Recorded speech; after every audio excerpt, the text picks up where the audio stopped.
అందరికీ praise the Lord. Welcome to our channel children of Mount Zion.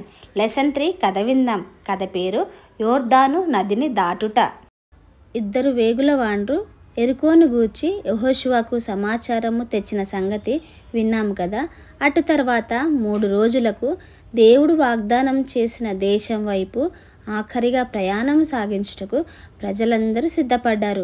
వారి వారి గొర్రెల మందలను ఆవుల మందలను కూర్చుకొని బయలుదేరుటకు సిద్ధముగా ఉన్నారు.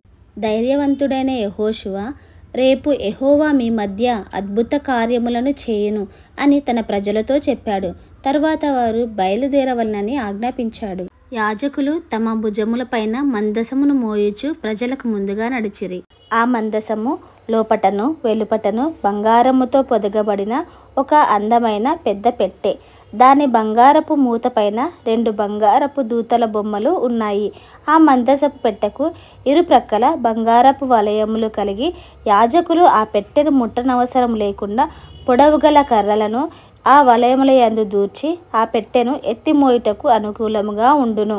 ఆ పెట్టెను ఒక స్థలము నుండి మరి ఒక స్థలమునకు మోయునప్పుడు అది ఒక అందమైన గుడ్డతో కప్పబడేది. ప్రజలకు ఈ మందసపు పెట్టె దేవుడు వారితో నున్నాడనుటకు ఒక గురుతు. మందసమును మోయుచు యోర్దాను నదివైపు నడుచు యాజకులను ప్రజలు వెంబడించిరి. వారు ఆ నదిని సమీపించినప్పుడు వారిలో చాలామంది ఏమి జరుగునా అని సందేహపడి ఉండవచ్చు. ఆ నదిని దాటుటకు దానికి వంతెన గాని వారి దగ్గర పడవలు గాని లేవు. దాటుటకు ఆ నది చాలా లోతుగా ఉండెను. తెల్లని వస్త్రములు ధరించుకొని మందసమును తమ భుజములపైన మోయచున్న యాజకులు సరాసరి నది వైపునకు నడిచిరి. ధైర్యవంతులైన యాజకుల పాదములు నీటి అంచును తాకిన తోడనే దేవుడొక ఆశ్చర్యకార్యమును చేశాడు. మానవుడు ఎన్నడూను చేయలేని కార్యమును దేవుడు చేశాడు. దేవుడు ఆ నీరు గోడవలే నిలిచినట్లు చేశాడు. కొద్ది నిమిషముల క్రితము నీటితో అడుగు భాగముననున్న నేల ఇప్పుడు ఆ ప్రజలు సురక్షితముగా దాటిపోగలిగేడి ఇసుక నేలగా తయారయ్యింది. యాజకులు నది మధ్యకు నడిచి అక్కడ మందసమును మోయిచు నిలిచి ఉండగా ఆ ప్రజలు నడిచి వెళ్ళారు.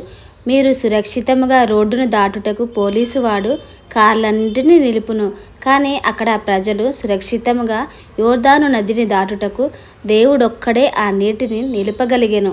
ప్రజలందరూ నదిని దాటిన తరువాత మందసమును ఒడ్డునకు తెమ్మని యెహోషువ యాజకులకు ఆజ్ఞ ఇచ్చాడు. ప్రజలు యాజకులు సురక్షితముగా అవతల ఒడ్డుకు వెళ్ళిన తరువాత ఎత్తుగా గోడవలే ఏర్పడిన నీరు ఎప్పటి వలనే ప్రవహించుటకు మొదలుపెట్టెను. ప్రజలు ఆ నదిని మరలా చూచినప్పుడు అక్కడ మునుపొక మార్గమని దానిపైన వారు సురక్షితముగా నడిచిరని నమ్మలేకపోయిరి. ప్రమాదకరమైన ఆ నదిని దాటుటకు వారు నిజముగా ధైర్యవంతులే. కానీ దేవుడు వారిని నడిపించుచు వారిని అపాయం నుండి తప్పించునని వారికి తెలుసు. దేవుడు వారిని ప్రేమించి సహాయము చేయుచున్నాడని వారికి తెలుసు.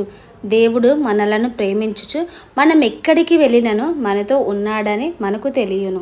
దేవుని గొప్పతనమును మన ఎడల ఆయనకు గల మంచితనమును తెలుసుకొనుట, మనము ఎక్కడికి వెళ్ళినను ఆయన మనలను సంరక్షించగల దేవుడని తెలుసుకొనుటయే ఈ కథ ఉద్దేశం. కంటత వాక్యం: నిబ్బరము కలిగి ధైర్యముగా నుండుము, దిగులు పడకుము, జడియకుము. నీవు నడుచు మార్గమంతటిలో నీ దేవుడైన యెహోవా నీకు తోడైయుండును. యెహోషువ గ్రంథము 1:9.